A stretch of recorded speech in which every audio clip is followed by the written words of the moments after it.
pay $5. Wash the dishes for me.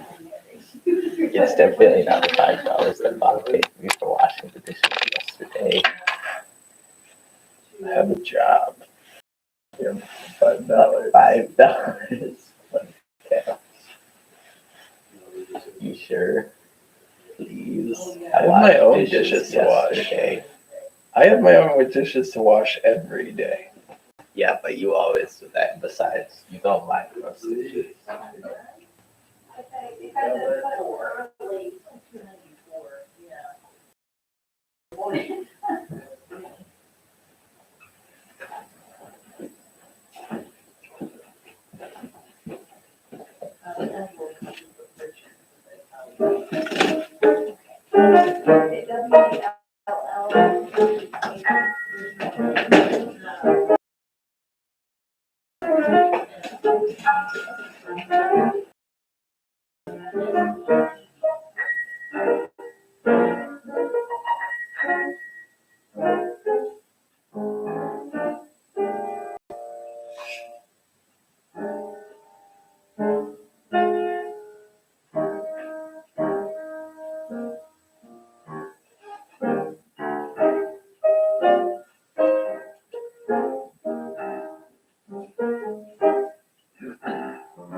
Yes.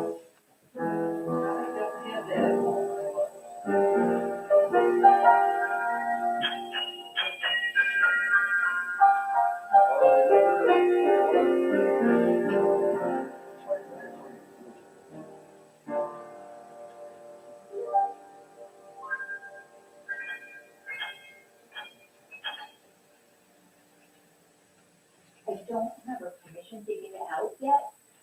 Because I don't want anything that she doesn't want to share. I have no idea. I mean, she didn't offer it until I asked about visiting her there. She did. Okay. But I just asked, can I Right. give it out? But I can't. The only thing that I would like to send her is at the end of the year, I send everyone, end of year contribution report. So if I see her, I'll hand it to her, but if I don't see her, I would want to hand it to her so she gets it in a timely manner. And I don't know where she goes. And the hearts. To notice that I could take it. And mother, she had given mother birthday gifts, and mother wanted to send her a painting. I'm pretty sure she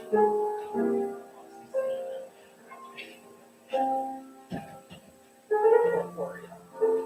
But she kept asking me to card and I'll check It's Davisville, but it is kind of in the middle of nowhere.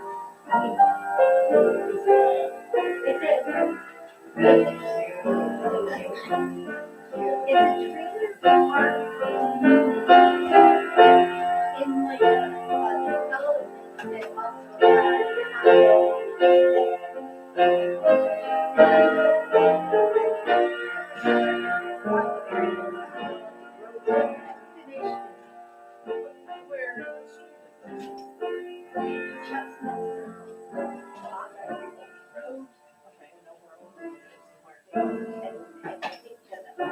then we come up to the Cedar Road, and certain times the Cedar Road. And Cedar Road.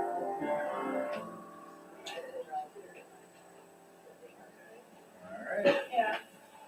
I thought maybe it went Fingers in the past, door. but my job All right.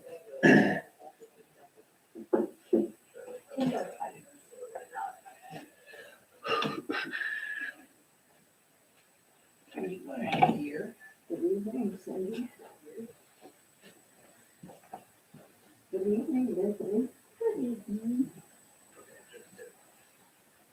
is that weird? I don't know.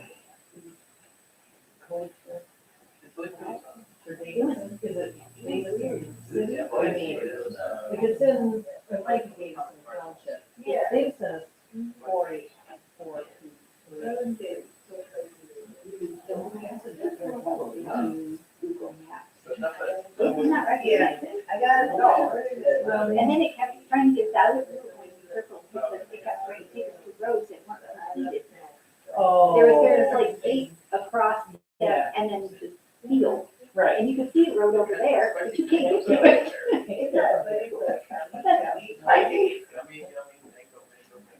Spicy. Yeah. You want to try one? It's not that bad. You don't want to Like mango? All right. Does not appeal. Yeah. Number 76. You're not like super crazy. It does come out of nowhere. I'm pretty sure that one doesn't come from there. All right. Wow. Are you sure I've done it before? Because I've done it. Everything up Yeah. to the Christmas. It's a spicy thing. Good evening. Take our handbooks and turn to hymn number 76. Great God of Wonders, number 76. Did you enjoy it, Mom? Boy, I'm feeling real optimistic. Maybe you should have asked us out there before we sang. Yeah, she'll be after. She might be filling your next. It's true. You should have been poison mango to your. I tried. I didn't want one.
thing at this time.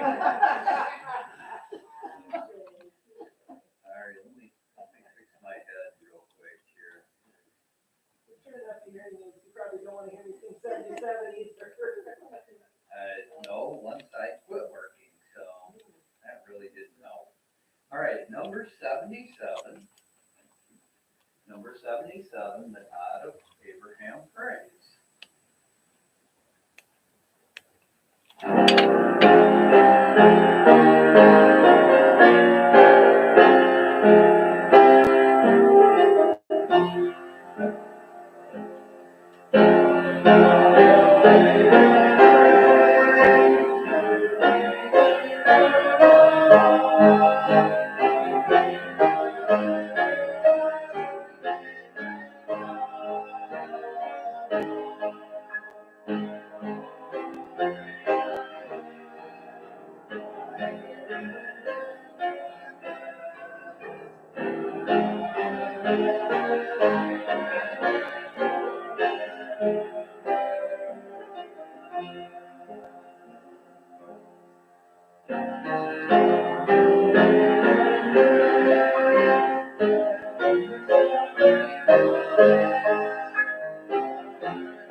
Number 78. Thanks to God for my Redeemer. Number 78.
got Nanette online with us.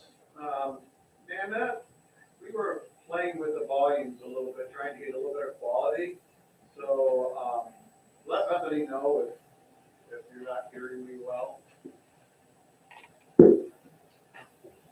Okay, and this morning, we cut off our online congregation right when we started talking about what we were going to do for Thanksgiving and Christmas. And so Nanette's wondering, what are we going to do for Thanksgiving and Christmas? So, correct me if I get any of this wrong, but the Sunday before Thanksgiving, we're going to meet for Sunday school at 9:45. We'll have an abbreviated Sunday school, and then we'll have a brunch. So breakfast casseroles and other goodies. Bacon, yes, there'll be bacon. And then we'll have our normal service time, although we'll probably maybe have some special music or something for that. And then we're going to do something similar at Christmas time, because Christmas Day is Christmas Sunday.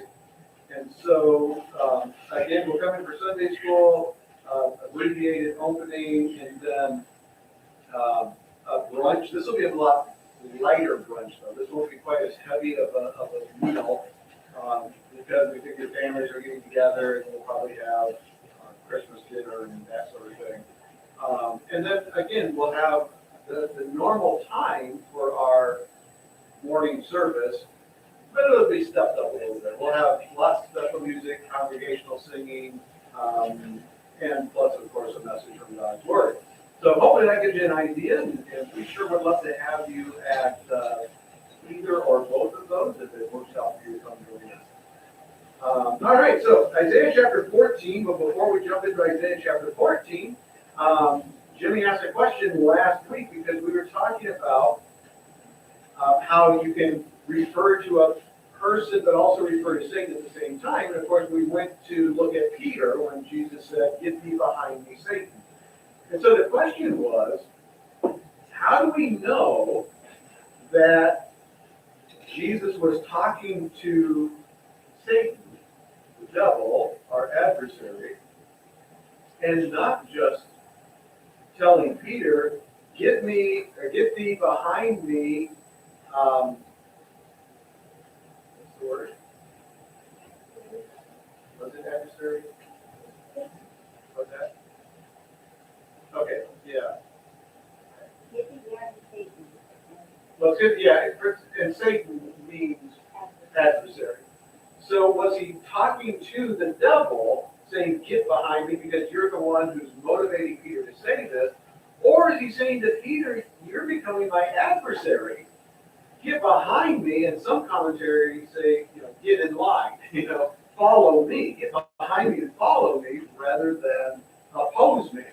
And it was quite unusual for a disciple to confront his rabbi like that, because the whole culture, was that you followed your rabbi, you listened and learned, you asked questions when he had you ask questions, but to actually confront him in this way was quite bold. And so, good question. And again, in the commentaries, most of them just accept that Jesus was talking, as he was talking to Peter, he was also addressing the devil. So what can we come up with? Let's look up some verses. So, Joan, Matthew chapter 16, verse 23. Matthew 16, 23. Beth, Mark 8:33. So, Mark 8:33. Cindy, Luke 10 and verse 18. Tom, Luke 22, verse 31. And Bethany, Revelation 12, verse 9. So, Matthew 16, 23.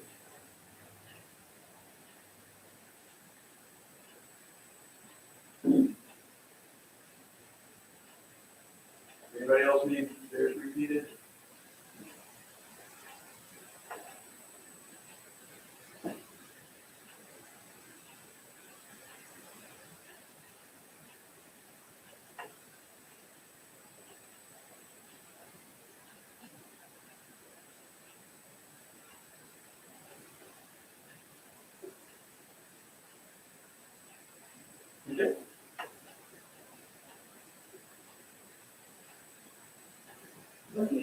Jesus said unto Peter, "Get thee behind me, Satan, thou art an offense unto me."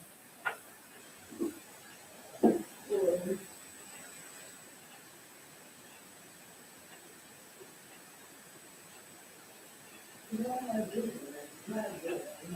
Well, let me flip over there and take a look with you. Matthew 16:23.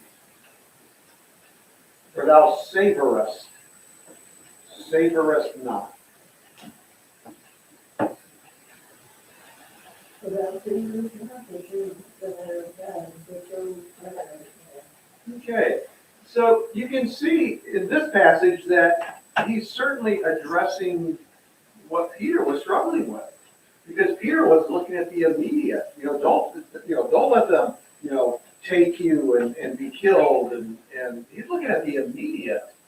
And Jesus is saying, you're not looking at the things of God, you're not looking at God's plan and God's purpose, you're looking at the immediate.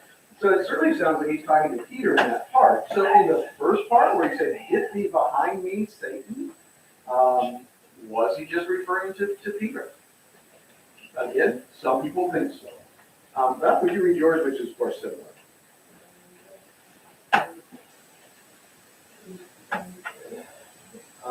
That's what I have written down here. But when he had turned about and looked on his disciples, he rebuked Peter, saying, "Get thee behind me, Satan, for thou savorest not the things that be of God, but the things that be of men." Okay, so again, it's the same account. It's from two slightly different perspectives, Matthew and Mark, but in both cases, Peter was trying to convince Jesus not to go to Jerusalem where he would be killed. And you can understand that mindset. I mean, someone you love, and they're saying, I'm going to go to, Flint and be killed. And, yeah, 3 a.m. And you're going, no, I'm not going to let you do that. So you can kind of understand. And then you also have the people's understanding of the coming Messiah who was going to do what? Yeah, so if he's put to death, it's kind of hard at the same time to deliver them. So you can appreciate that Peter's response. But it was wrong because Jesus was teaching them what God's plan was, what God's purpose was. And so I asked myself,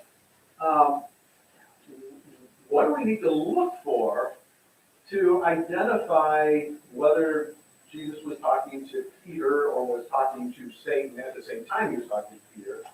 And what I want you to do is turn with me in your Bible to Luke chapter 4. Luke chapter 4. And I'm going to read verse 8. I'll give you a moment to turn there. Luke chapter 4, verse 8. But if you're already there, you're seeing words in red, and they look really familiar. So we'll actually back up to verse 5. Verse 5 says, "And the devil, taking him up into a high mountain, showed unto him all the kingdoms of the world in a moment of time." What's taking place here? I'm in chapter 4. Oh, I'm in chapter 8. Oh. I love that verse. So 4 verse 8 is the reference we're looking at, but I'm starting at verse 5. So what's taking place here?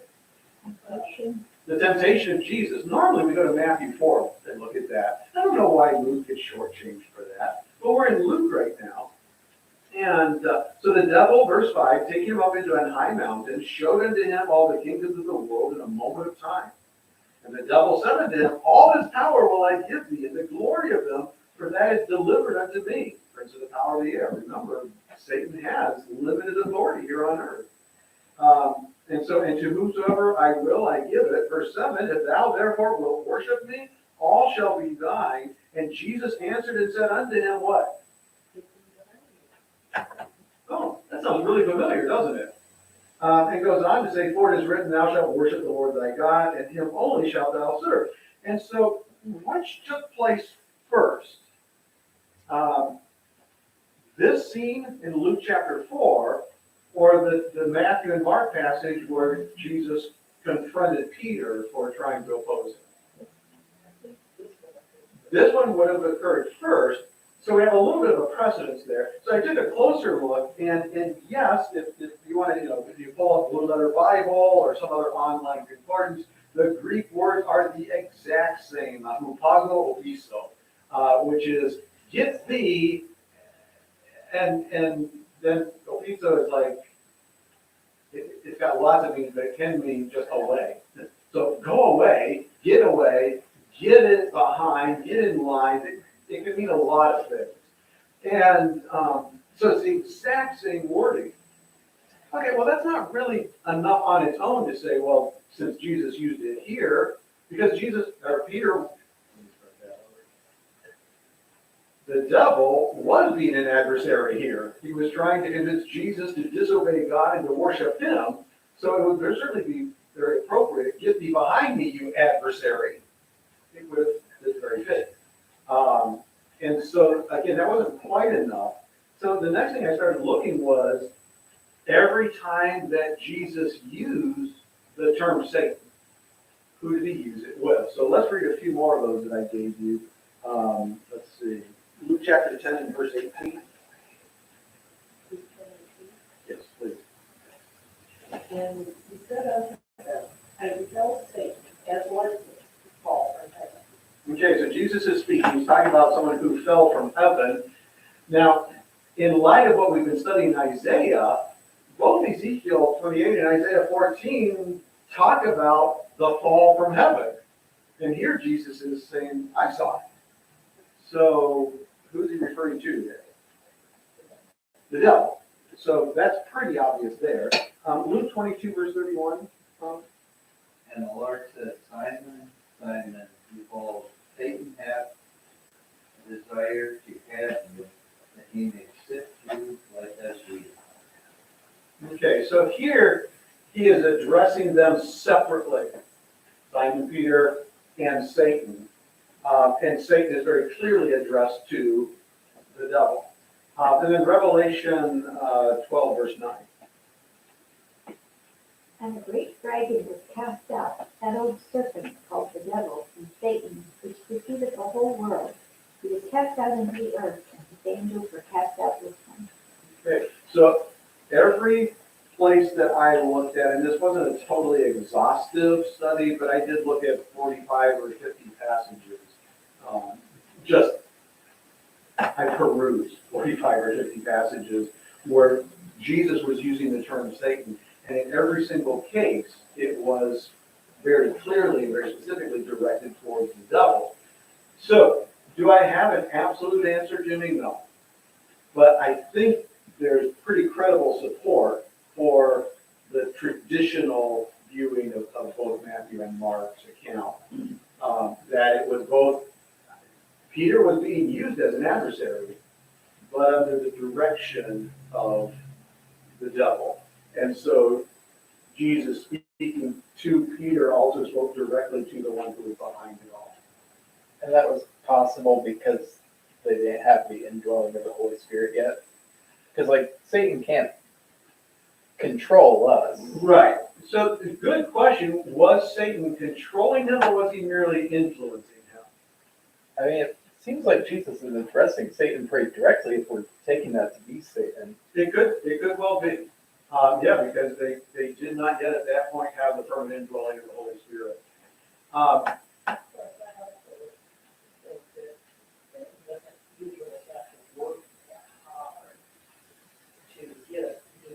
Well, in this case, he took something that makes sense. He's your Messiah. He's your rabbi. Yeah, he's just twisting with your ear. If he goes and gets himself killed, you must be here to be your Messiah. You better, maybe you should consider stepping up your efforts to get him out of the way of harm. So, yeah, I don't know. I just mean, Right.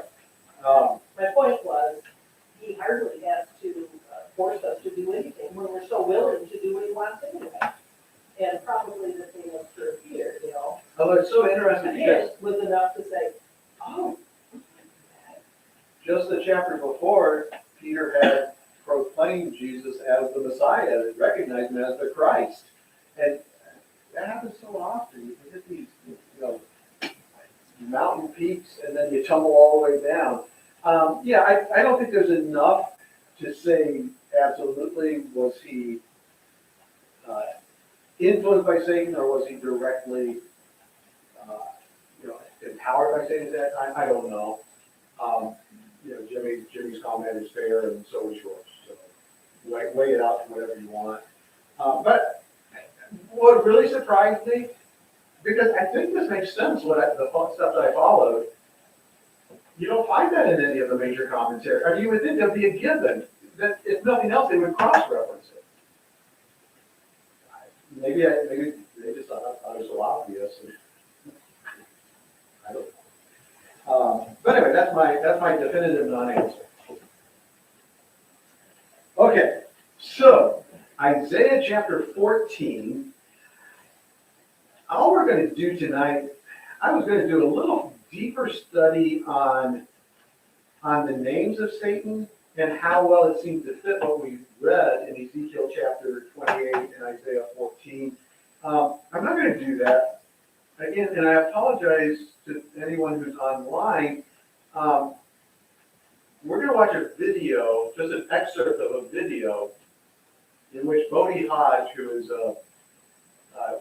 one of the speakers for Answers in Genesis, but he deals with this whole topic of Satan and where he came from and what we know about him. And we're going to look at those excerpts, but because I don't have permission to stream the video, I can't stream it on a Sunday night. So we're going to do it on a Wednesday night, probably a couple of Wednesday nights, just here in the building, because I don't have permission to stream it. But let's just take a look at a few. We look at the 5 I wills, and yes, they could just be the ranting of a maniacal human king of Babylon. They could have been, but some of them are just so over the top that it's pretty easy when you look at the character of Satan to see how they would match up. I'm going to ascend, and the throne of God and the mount of the congregation, and into the clouds, and I'm going to be the Most High.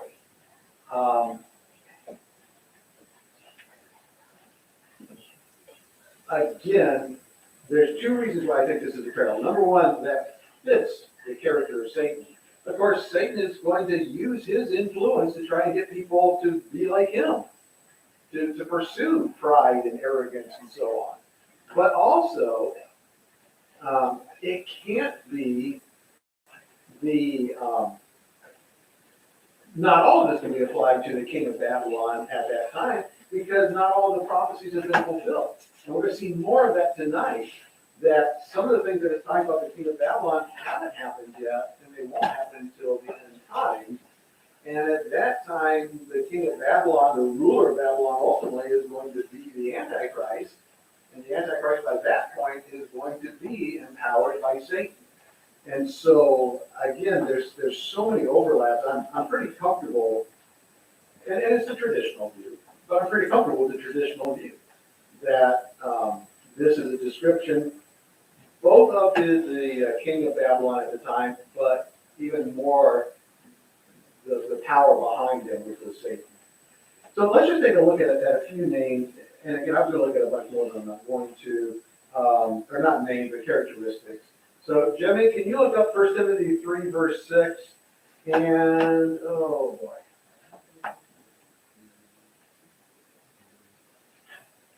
I have a whole list of it, and we're not going to do that.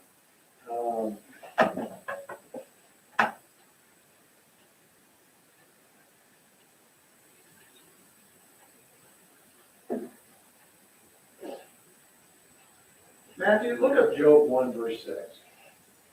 All right, so Jimmy, 1 Timothy 3, verse 6, Matthew, Job 1, verse 6. And I'm going to talk just briefly about Job, and then we'll get back into the rest of our studies. So go ahead and read it. Not a novice, lest being lifted up with pride, he fall into the condemnation of the devil. Okay, so the condemnation of the devil was in the area of pride. Isaiah 14, the 5 I wills. How would you categorize them? Humble, self-effacing, putting others first. So, even if it doesn't directly apply to Satan, and I think it does. I think it's one of those dual accounts, parallel accounts. It certainly is one of the characteristics and attributes of Satan is that he's proud and arrogant to even think that he can place himself above God. All right, Matthew, Job 1, what was it, 6? Is that what I gave you? Now there was a day when the sons of God came to present themselves before the Lord, and Satan came also among them. Okay.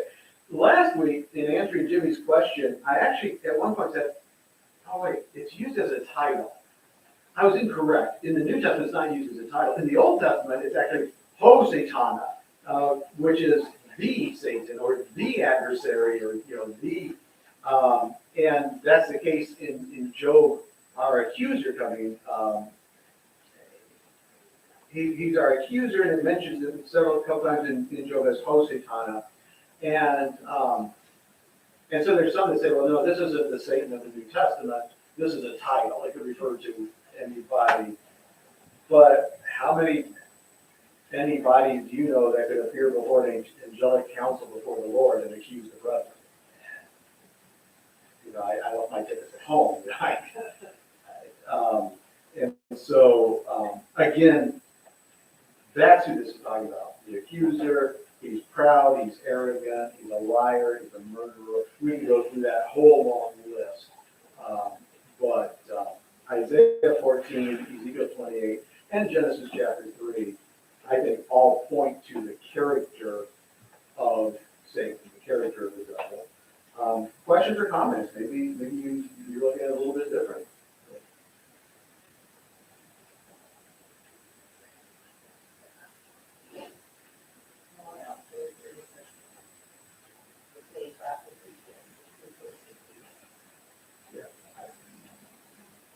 We definitely showed that communication, Mike, and it sure seems. All right, so let's go ahead and jump ahead. So we were in chapter 14, where we were around verse 11, I think. Nope, probably way off. Verse 15. So he's just listed the 5 I wills, and then in verse 15 we read, "Yet thou shalt be brought down to hell, to the sides of the pit." That would be the exact opposite of ascending above into heaven, exalting his throne above the stars of God, sitting on the mount of the congregation, ascending above the heights of the clouds, and being like the Most High. So, how the mighty have fallen, but it should ring some bells to 2 or maybe even 3 weeks ago, back to verse 10. Because verse 10, verse 9 is hell from the thee to move for thee to meet thee at thy coming. Verse 10, all they that speak and say unto thee, art thou also become weak as we? Art thou become like unto us? Now, I think that's absolutely true of the king of Babylon. Probably Belshazzar.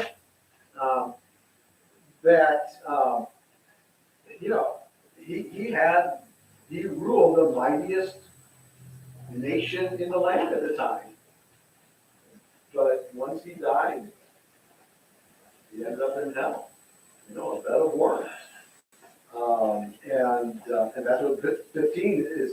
You're going to be brought down to hell, to the sides of the pit. And then verse 16, they that see thee shall narrowly look upon thee and consider thee, saying, is this the man that made the earth to tremble, that did shake the kingdoms? Let's see thee narrowly. They that see thee shall narrowly look upon thee and consider thee. When I first heard it, I just thought of you narrow your eyes. Okay. Narrow your eyelids, and that gives you a real discerning look to say, I'm going to look and see what's really here. And it's also the idea of the second look. Wait a moment. Wait, that can't be the king of Babylon, is it? That it is. And so they're still surprised. The people surrounding him have seen him make his entrance. They're still surprised. This is the man that made the earth to tremble and to shake the kingdom. Let's just turn really quickly to Jeremiah 50. You'll see some reference to this shaking the kingdoms.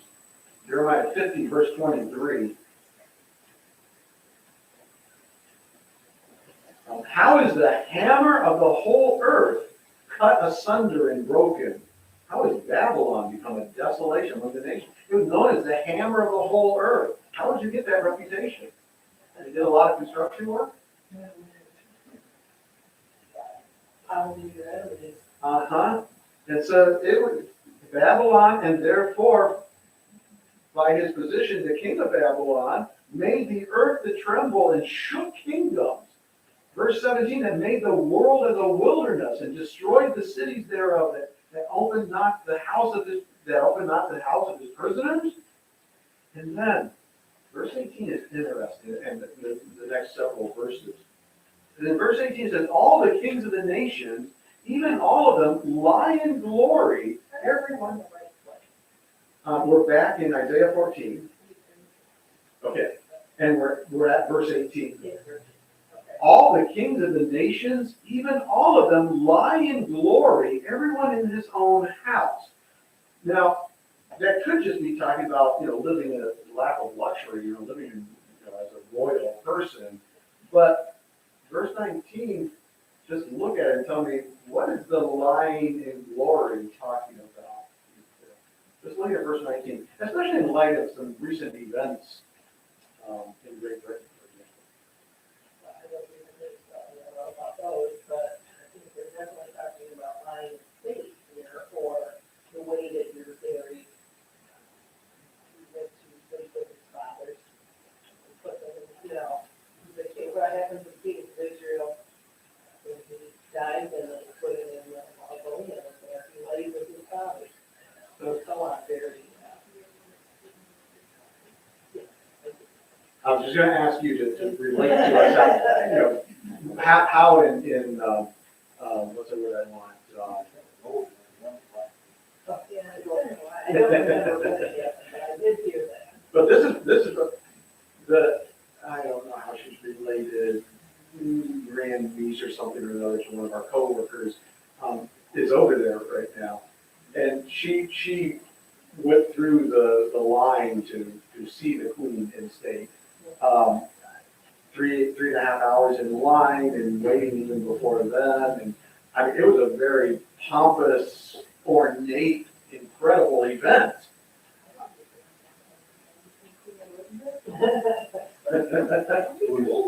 Dead?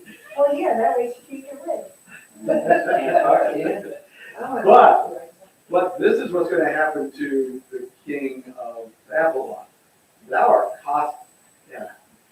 art cast out of thy grave like an abominable branch, as the raiment of those that are slain. Okay, that would be blood encrusted, gross. Thrust through with a sword that go down to the stones of the pit as a carcass trodden under feet. Thou shalt not be joined with them in burial. So what's going to happen to the king of Babylon? He's going to be in a pile of bodies out there somewhere. That's the exact opposite. Turn with me to 1 Samuel chapter 31, and in light of what we're talking about, a king lying in state, what might 1 Samuel 31 be dealing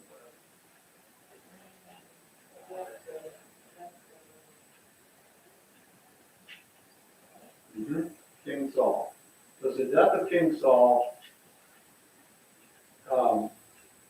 and verse 4, he's dying, he took his own sword, he fell upon it, so Saul died, and at that point, the Israelites fled, and the Philistines came in.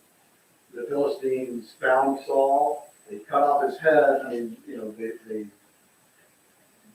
treated him with anything but respect. Verse 10, they fastened his body to the wall of Bashan. So here's the king of Israel. His head cut off, his body hung on a wall. Verse 12, well, actually, let's go back to verse 11. And when the inhabitants of Jabesh Gilead heard of that, which the Philistines had done to Saul, all the valiant men arose and went all night and took the body of Saul and the body of his son from the wall of Bashan and came to Jabesh and burnt them there. And they took their bones and buried them under a tree at Jabesh and fasted for 7 days. Being buried, your body treated properly, buried with honor, was important back then. Obviously, it still is. You know, how much money did the United Kingdom spend on you know, this whole burial procession thing?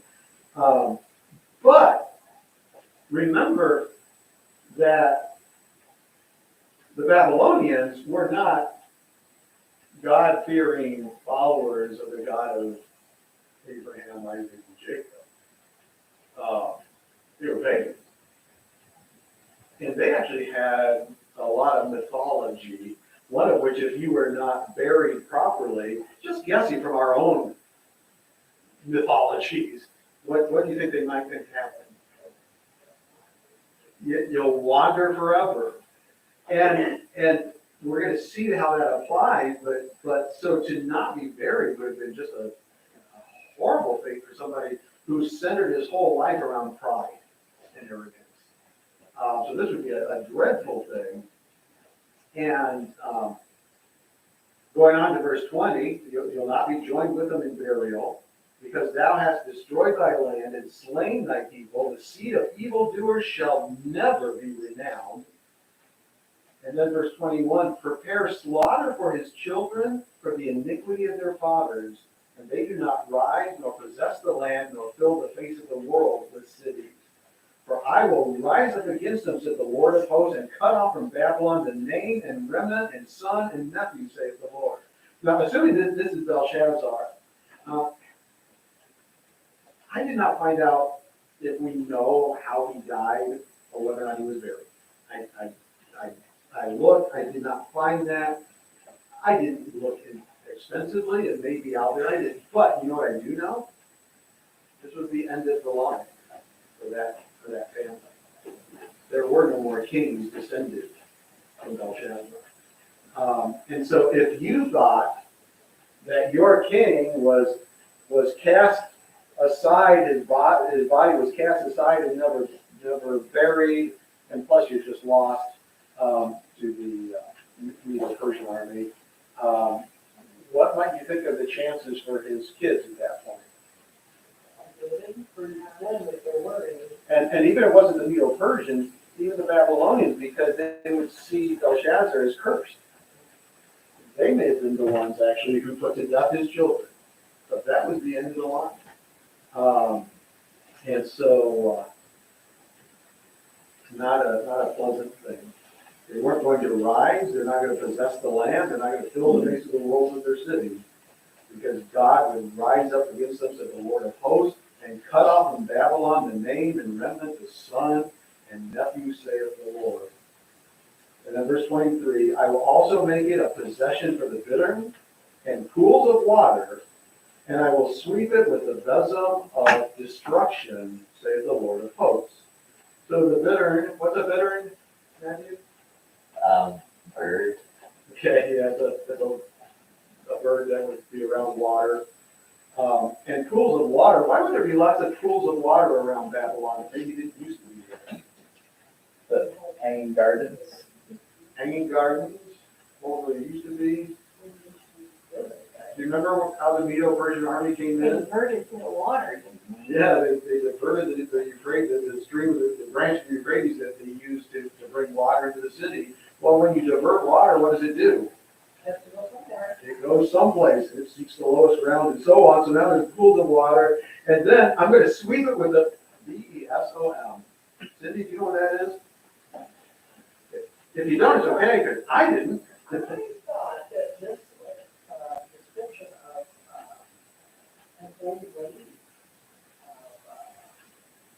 Here's some old lady, hag or witch. You know, like mean.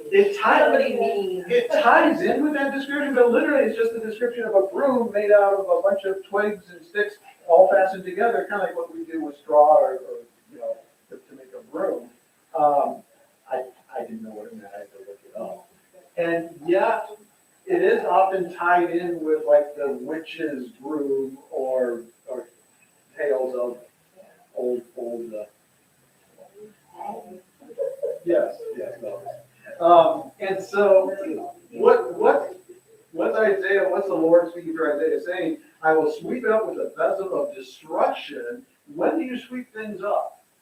After there is a bunch of pieces. Yeah, when it's all done and you just got shreds of pieces all over the floor, then you sweep that up and you make it clean. God is going to make a clean sweep of Babylon. With his broom of destruction, exactly. Where it says bitter, I will also make it a possession for the fortune. Hedgehog is another one that some Hebrew scholars have for that. I don't know. I'm not a Hebrew scholar. It makes sense to me somewhat that the bittern and the pools of the water go together, and maybe that's what the original translators thought. But if it's the hedgehogs and porcupines that hang around the pools of water, that's okay too. I really don't know. Yeah. But nonetheless, Babylon will be completely destroyed. I don't know, that really hasn't totally happened yet. Let's go back to Revelation chapter 18. And we're going to see where it absolutely happens. Revelation chapter 18, verse 2, I'm just going to read, and then we're going to jump down to verse 21. And he cried mightily with a strong voice, saying, Babylon the great is fallen, has become the habitation of devils, and the hold of every foul spirit, and a cage of every unclean and hateful bird. And then down to verse 21. And a mighty angel took up a stone like a great millstone and cast it into the sea, saying, Thus with violence shall that great city Babylon be thrown down, and shall be found no more at all. That's the ultimate destruction of Babylon.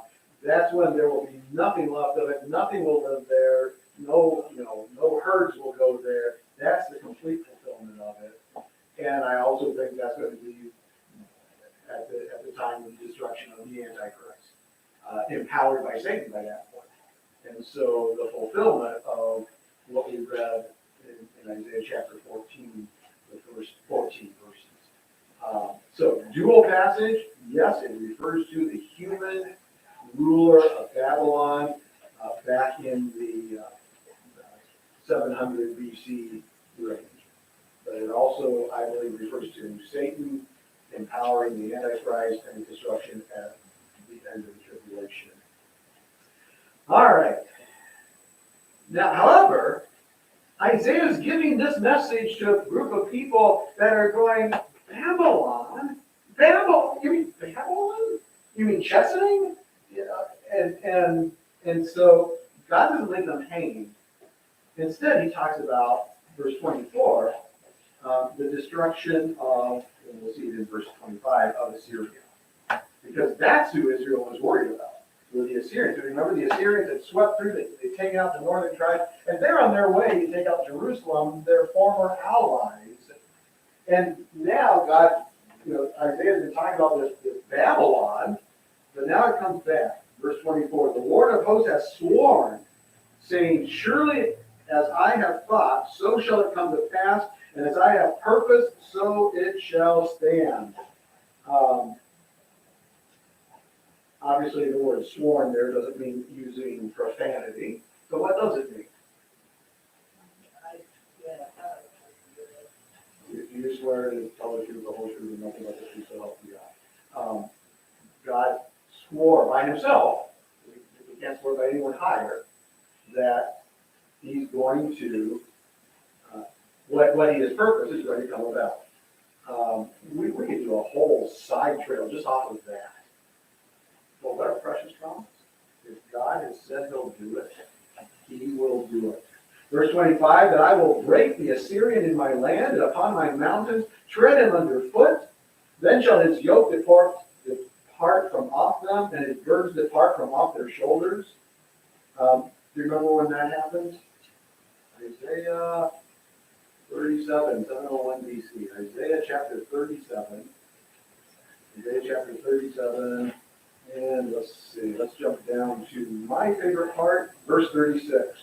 Then the angel of the Lord went forth and smote in the camp of the Assyrians 185,000. And when they arose early in the morning, behold, they were all dead corpses. So when they got in the morning, they were dead. Okay, when they got up, but God kept his promise. In verse 26, he says, this is the purpose that is purposed upon the whole world. What's he doing? He's setting right wrongs. He's setting right what Assyria set out to do. And this is the hand that is stretched out upon all nations. For the Lord of hosts hath purposed, and who shall disannul it? And his hand is stretched out, and who shall turn it back? Anybody? No. God's going to do what he says. Now, this whole section on Babylon, you're saying, but what does that have to do with the people in Jerusalem then? Do you want to know who it mattered to? The Jerusalem that was going to be taken into captivity. And they could look back, you know what, they could look back and see, well, God did do what he said, because it hadn't happened yet with the Assyrians. We've got 23 chapters to go before that happens. So it hasn't happened yet in Isaiah's present time. But when the children of Israel were captive in Babylon, they could look back and say, oh yeah, remember what God did to the Assyrians? Isaiah said he's going to take care of the Babylonians too. And so now it starts to fall together. The short term and the long term. Well, now they can look back on the short term and say, oh yeah, it did matter. It would have been, I think, very encouraging and refreshing. All right. Verse 28 then brings us back in a circle to how this all started. In the year that King Ahaz died, was this burden. So remember, this all went back to King Ahaz doubting the Lord and trying to do it on his own. Ask the Lord. Oh, no, I don't want to bother him. That's pride. That's arrogance. And now Ahaz has died. And let's take a look. Rejoice not thou, whole Palestina. Who and what and where is Palestina? Yeah, that's where we get Palestine from. And so in our map here, where would Palestina be? Over there in that corner, right there by the bulletin board. All right, and so the year that King Ahaz, probably around 715 BC, there's a little bit of debate on that, about the time that Hezekiah became king. In the year that King Ahaz died was this burden. So this is the next burden. Remember, this is a series of burdens. The first burden covered Assyria down to Babylon. All right. This burden is covering the bulletin board. Verse 29, rejoice not thou, whole Palestina, because the rod of him that smote thee is broken. For out of the serpent's root shall come forth a cockatrice, and his fruit shall be a fiery flying serpent. So the Philistines were apparently rejoicing in something that had happened. It's very possible that they were under first Uzziah and Jotham, under their control. Because the Philistines and Israel had been back and forth against each other throughout history. And during Uzziah's time, Israel actually had the upper hand. But then when Uzziah died, there was a period where the Philistines became free from being under the vassalship, I guess, I don't know, of Israel. And but God speaking through Isaiah says, don't rejoice that you broke the rod of him, for out of the serpent's root, maybe that broken rod, shall come forth a cockatrice, and his fruit shall be a fiery flying serpent. So it gets worse and worse. Now, who is the cockatrice and the fiery flying serpent? The cockatrice could be Hezekiah, who had victory against the Philistines. It it could also be referring to the Assyrians. I don't, if you're interested, you can ask the heavenly historian when we get there. But this sounds an awful lot like the Assyrians. It doesn't sound much like Hezekiah. Verse 30, and the firstborn of the poor shall feed, and the needy shall lie down in safety, and I will kill thy root with famine, and he shall slay thy remnant. Howl, O gate, cry, O city, thou whole Palestina art dissolved, for there shall come from the north a smoke, and none shall be alone in his appointed time. So you're in the land of the Philistines over there, and to the north somewhere you see a smoke. What does that mean? It can mean Jerusalem's on fire, and they're headed that way, which the Philistines are just past there. What else could it be? Could be signal fires of an oncoming army. And so whatever it is, it's bringing disaster. Howling at the gate, you're going to be dissolved. None shall be alone in his appointed time. What appointed time? Yes, appointed unto man who wants to die in the judgment. So you're not going to die alone. Well, that's kind of, nobody wants to die alone. Except what's this talking about? You're not dying alone because everybody around you is also dying. So it's not your family and friends gathering around comforting you.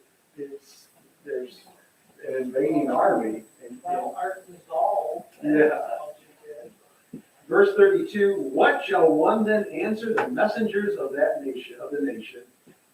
The messengers at this point probably are the Philistines sending messengers to Jerusalem saying what? Hey, let's form an alliance. How about, best friends forever. You and the two of us, we've been together through so much thick and thin. Let's get together. But what's the response? The Lord hath founded Zion, and the poor of his people shall trust in it. What's the message of these burdens? Well, the first burden is, don't trust the Assyrians. See what happens. They turn against you. But God's going to take care of them. Don't trust the Babylonians. So we've got this whole section, don't trust them. Now we're, don't trust the Philistines, because they're going to be dissolved. Do you think maybe we might see some other nations maybe filling in some of the gaps? Like if you look at chapter 15, what's your title say? Moab. And so I think I plot spoiled this already. But what God's doing with these burdens is he's going around all the nations around Israel and saying, don't put your trust in them. They're going to be destroyed. Put your trust in me. And so there's a really good lesson here, because we put our trust in lots of things that won't hold up. You can trust your pension fund, your retirement account, your insurance. You can trust that. You can trust your doctors. You can put your trust in a lot of things. You want to know something? They'll fall short. Who's left? Who's left is the Lord of hosts, who swore, surely as I have thought, so shall it come to pass. And as I have purposed, so shall it stand. That's the lesson that Ahab never learned. But God's still teaching the nation of Israel. He's saying, look around you. Don't put your trust in the Philistines. Don't put your trust in Assyria. Don't put your trust in Babylon. Don't put your trust in Moab. Put your trust in me. And it's just as valid of a lesson today for us as it was for them back then. That's the end of chapter 14. We made it really 10 minutes back in. Questions or comments? All right. So I'm looking out and seeing some tired faces, but not just here, but the whole. So let's close in prayer. And let's go forward. Let's get a good night's sleep. But who are we putting our trust in? How about the Democrats? Republicans? How about we put our trust in the Lord, who does what he says he'll do. Let's pray. Our dear Heavenly Father, thank you, Lord, for this study. Father, we can look at Israel and we can kind of laugh at some of the poor choices they made and we realize we make some choices bad. Just remind us that our trust needs to be in you. Not anything we can do on our own, it's only what we can do through you that's worthwhile, that brings about results that are eternal. Father, I thank you for our church, for those that were able to be with us online, both this morning and tonight, for those that are dealing with health issues, just be with them, draw them close to you. Bless us this week, give us opportunities to please you with our choices and actions, give us opportunities to share Jesus. And ask us in Jesus' name. Amen.